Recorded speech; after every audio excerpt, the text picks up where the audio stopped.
और पहले बताया है कि due to change in structure और नंबर, या तो उसके स्ट्रक्चर में बदलाव हो जाएगा और या तो उसके नंबर में बदलाव हो जाएगा क्रोमोसोम का। तो इस प्रकार से इसको हम लोग बोलेंगे क्रोमोसोमल म्यूटेशन। जैसे ये देखिए मैंने लिखा है डाउन सिंड्रोम। क्या लिखा है?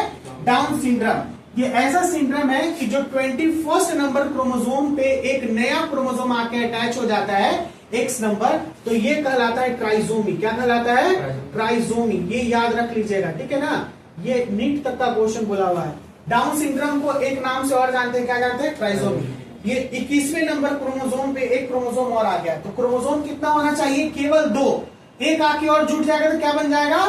तीसरा क्रोमोसोम हो जाएगा। तो ये दिक्कत करेगा ना, कुछ तो बदलाव करेगा, कुछ तो डिफरेंट होगा।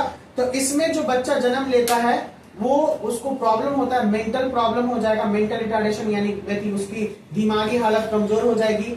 उंगली ये वाला बड़ा बड़ा हो जाएगा, मुंह तो नहीं गोल हो जाएगा, छोटा, चोंच थोड़ा ऐसे एकदम गोल हो जाएगा। यानी डाउन सिंड्रोम के बच्चे को मैं अभी दिखा देता हूँ आपको फोटो में, आप देखिएगा तो पहचान जाएगा। इस प्रकार के बच्चे कहीं कहीं आपको मिल जाएंगे, या फिर मूवी में भी इस प्रकार के बच्चे को लिया जाता है ट्राइसोमी वाले। इस बात में कोई दिक्कत?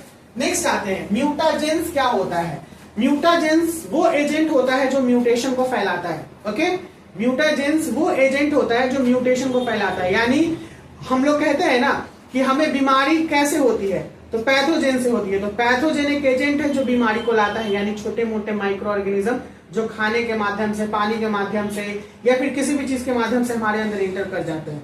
तो the chemical and physical factor, यानी कोई भी रासायनिक या फिर भौतिकीय चीज, यानी केमिकल और फिजिकल। केमिकल यानी कोई भी रासायनिक चीज हम खाएं, या फिर फिजिकल यानी कोई भी बाहरी चीज जैसे हवा, पानी, सूरज, चाहे ये सब चीजें अगर हमें मिलती हैं या फिर उस वजह से हमें कोई परेशानी होती है या प्रेरित करता है। इंड्यूस का मतलब होता है फोर्सफुल होना, ठीक है ना। यानी ये प्रेरित कर दिया फोर्सफुली म्यूटेशन को, तो इसको हम लोग बोलते हैं म्यूटाजेंस। जैसे एग्जांपल में मैंने बहुत छोटा सा बहुत इजी एग्जांपल लिया है, UV rays, ultraviolet rays, जो स्किन कैंसर को काउज करता है। किसको काउज करता है? Skin cancer. यूवी रे किसको काउज करता है? Skin cancer. ये स्किन कैंसर जो हो गया बहुत इजी एग्जांपल हो गया। तो यूवी रे बन जाएगा म्यूटाजेन। क्या बन जाएगा? Mutagen, UV ray. कोई दिक्कत? अगला है genetic disorder, that's the very important point for your examination. Pedigree analysis पे नोट लिखने के लिए देता है। अब ये है क्या? ये एक जेनेटिक ट्री है हमारे परिवार का। अगर हम 5 जनरेशन को पढ़े, हमारे 5th जनरेशन को, जैसे मैंने जनरेशन के बारे में बात की, तो उस जनरेशन में हमारे लोग कितने समय में मरते हैं? नेचुरल डेथ, यानी birth to the natural death, कोई बीमारी से होने वाला डेथ नहीं, birth to the natural death. अगर हम लोग देखें नॉर्मल हो रहा है तो हम लोग एकदम बिल्कुल सही है, हमारा जो पूर्वज है उनको कोई बीमारी नहीं है, कोई भी जेनेटिक डिसऑर्डर नहीं है, ठीक है। लेकिन अगर हमारे एंसेस्टर 20 से 30 साल में मर जा रहे हैं और लगातार हर एक जनरेशन में कोई ना कोई मर रहा है, तो इसके पीछे कुछ न कुछ वजह जरूर है। समझ में आया? इसी के ऊपर एक मूवी बनाया था, कई लोग ऐसा नहीं देख पाते, हेलीकॉप्टर ईला। तो यहाँ पे मैंने लिखा है pedigree analysis, it is a system to analyse.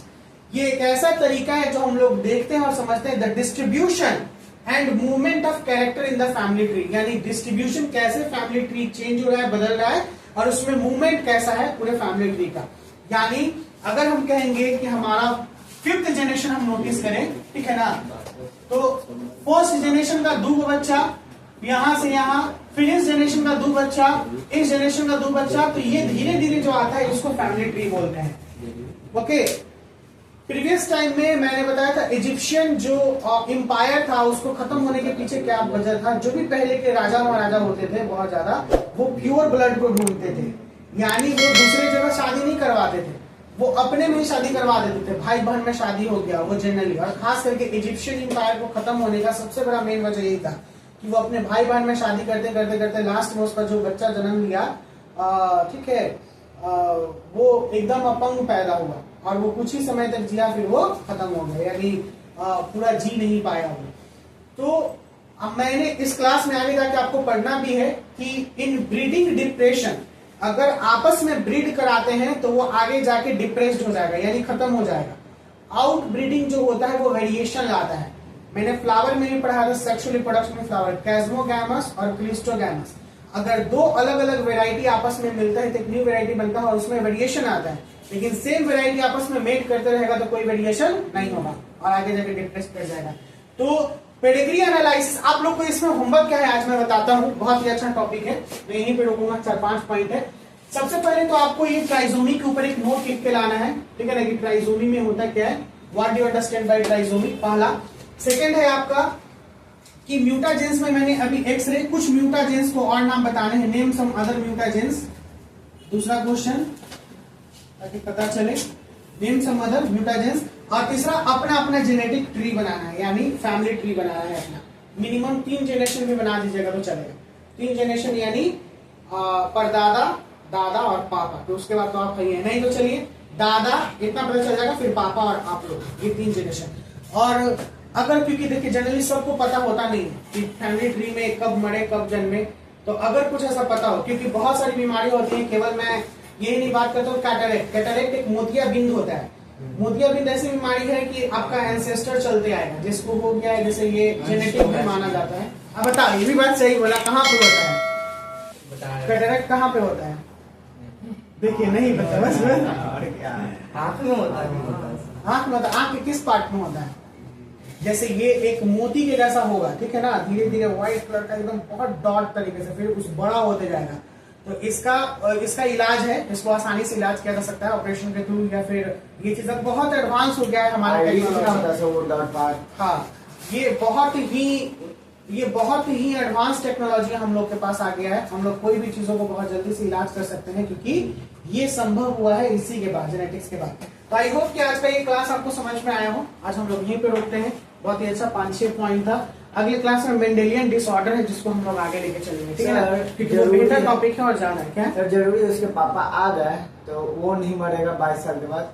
देखिए, क्योंकि जेनेटिकली जो होता है ना, वो लगातार एक दूसरे से रिलेटेड होता है, अगर वो आ गए तो एक चीज तो है कि वो जेनेटिक प्रॉब्लम नहीं था, वो कुछ अलग था, ठीक है। जेनेटिक प्रॉब्लम यानी हर एक जीन में वो ट्रांसफर करेगा, क्यों ट्रांसफर करेगा, क्योंकि हमने समझा ही है कि पेरेंट्स से ऑफस्प्रिंग में वो कैरेक्टर जाता है, अगर वो कैरेक्टर गया तो 100% तो जाना ही है, अगर जेनेटिक डिसऑर्डर हुआ तो, अगर नहीं है तो इसका मतलब कुछ अलग वजह है, कोई बीमारी हो सकता है, चाहे कुछ हो सकता है जिसके वजह से, नहीं तो कि जो इट्स मीन कहने का मतलब कि अगर वो जहर से एक आदमी मरा तो वो जहर से दूसरा आदमी तो जरूर मरेगा, यस सर, ठीक है ना, ये चीज है। यही कि जहर उसको अब कितने देर पे रिएक्ट करता है, सब आदमी का बॉडी अलग अलग नेचर का होता है, जैसे इस बार भी लेता है, हाँ, इस बार कोविड-19 में बहुत लोग मरे भी और बहुत लोग बचे भी, ठीक है। चलिए, क्लास समझ में आया, ठीक है, कि क्लास समझ में आया। नेक्स्ट क्लास में हम लोग जेनेटिक डिसऑर्डर स्टार्ट करेंगे, जो बहुत ही मेंडेलियन डिसऑर्डर और जेनेटिक डिसऑर्डर जो है उसको बोलते हैं हम लोग।